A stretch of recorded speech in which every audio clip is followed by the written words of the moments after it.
ಆಡು ಮುಟ್ಟದ ಸೊಪ್ಪಿಲ್ಲ ನಿನ್ನ ಮೆಚ್ಚದವರ್ಯಾರಿಲ್ಲ.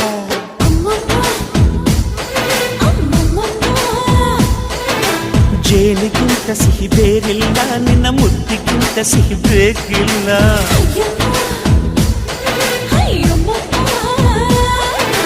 ಕಣ್ಣು ಕುಕ್ಕುವ ಬೆಚ್ಚಿ ಬೀಳುವ ಅಂದವಾದ ಹೆಣ್ಣು, ರುಚಿ ರುಚಿಯ ಬಾಯಿ ಚಪ್ಪರಿಸ ಸಿಹಿಯಾದ ಹೆಣ್ಣು.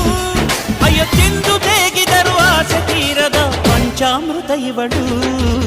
ಅಮ್ಮಮ್ಮಮ್ಮಮ್ಮೋ ಬಯ್ಯಾರಮ್ಮಮ್ಮಮ್ಮೋ ಅಮ್ಮಮ್ಮಮ್ಮಮ್ಮೋ ನೀ ಸಿಂಗಾರಮ್ಮಮ್ಮೋ.